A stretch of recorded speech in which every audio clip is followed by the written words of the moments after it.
We're going to be studying genetics, and genetics is just the study of heredity and variation. So just the definition of heredity, that's just the transmission of genes from one generation to the next. And offspring have similarities to the parents, but they're not going to be exactly the same as the parents.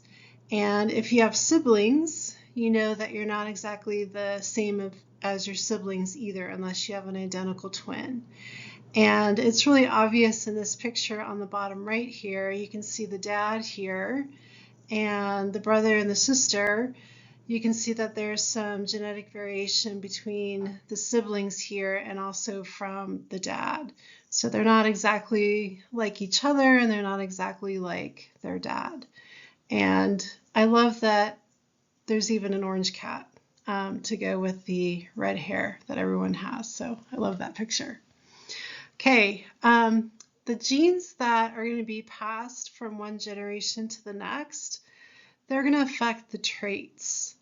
And a trait is just a specific characteristic of an individual. So we're going to be looking a lot at pea plants. So in these pea plants here, a trait could be the flower color, whether they're purple flowers or white flowers. Traits could also be hair color. It could be eye color. A trait could be how tall you are. So there's lots of different traits that you could think of. Okay, and then just a definition of a gene. A gene is just a segment of DNA, which is just a certain sequence of the nucleotides in the DNA on a chromosome. So here's a picture here of a chromosome, and if we kind of unravel the DNA here, just a segment of that DNA, that would be a gene, and it's going to code for a protein. Okay, and if you were to look on a particular chromosome, there would be hundreds to maybe even thousands of genes on one particular chromosome. And a locus, I just remember that word, I just think locus, location. So a locus is just the particular location of a gene on a chromosome. So if we look on this picture on the right, you can see here's the locus for the eye color gene. And then down here, this would be the locus for the hair color gene. Okay, alleles. This is a really important word to know as well. Alleles are just alternative versions of a gene. So they're just going to vary a little bit in their DNA nucleotide sequence. And so they're just going to code for a little bit different protein.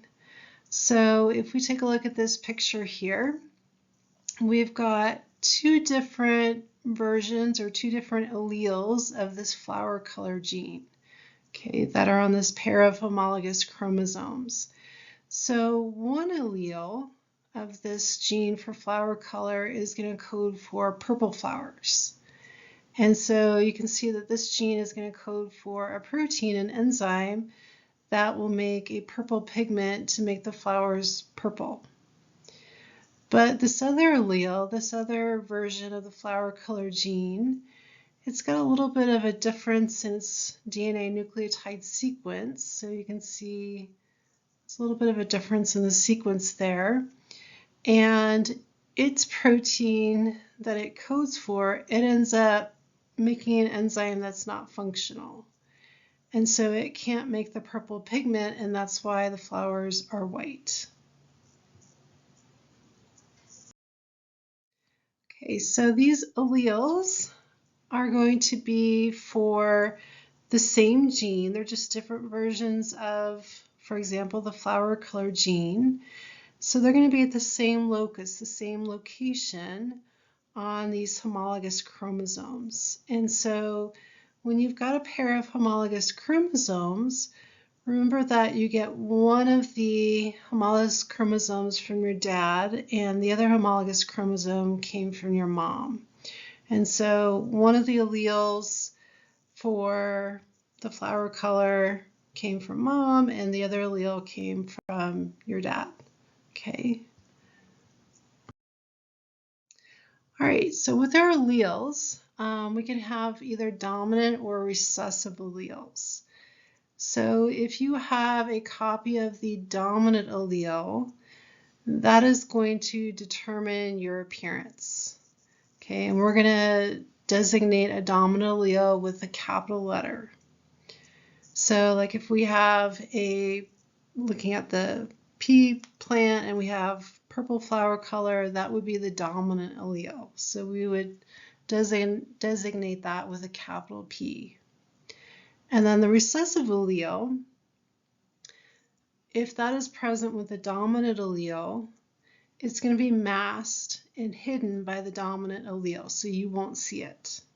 Okay, and so we're going to show that as a lowercase letter. So the white flower color, that would be a recessive allele, and so we're going to indicate that with a lowercase p.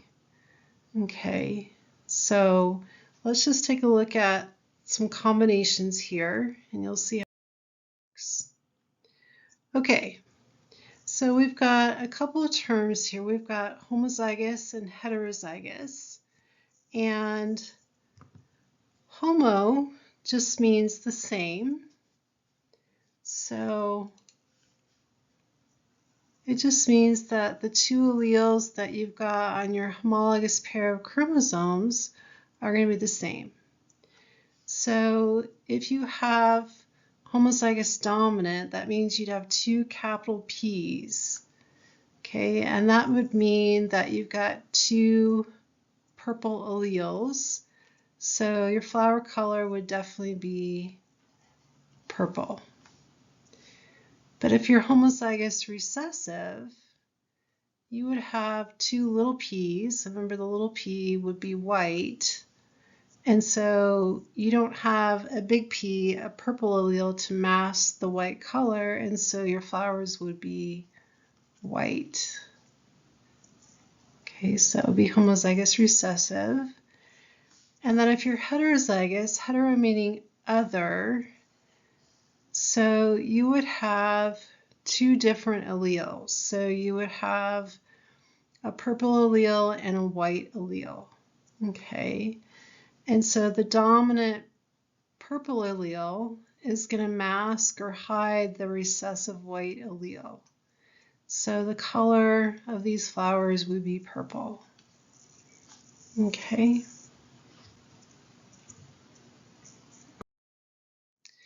Okay, and then these two words are really important to know. So we've got genotype and phenotype. Okay, and the way I keep these straight is I just look at the word genotype, and genotype is just telling you what's the genetic makeup of an individual. So what combination of alleles do you have, for example? So are you going to be homozygous dominant? That would be a genotype. Or maybe you're heterozygous, or maybe you're homozygous recessive. Okay, so just the genetic makeup, that's your genotype. Your phenotype is what you look like. Okay, so maybe you've got purple flowers or white flowers.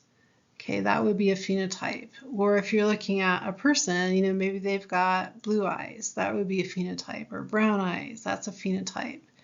Maybe they're tall, maybe they're short. Those would be phenotypes. Okay, so what you look like, that's your phenotype. Okay, and then what determines the phenotype, what you look like, would be the genotype. Okay, so your genetic makeup is going to determine your phenotype, what you look like. Okay, because your genetic makeup is going to code for the proteins that determines what you look like, your phenotype.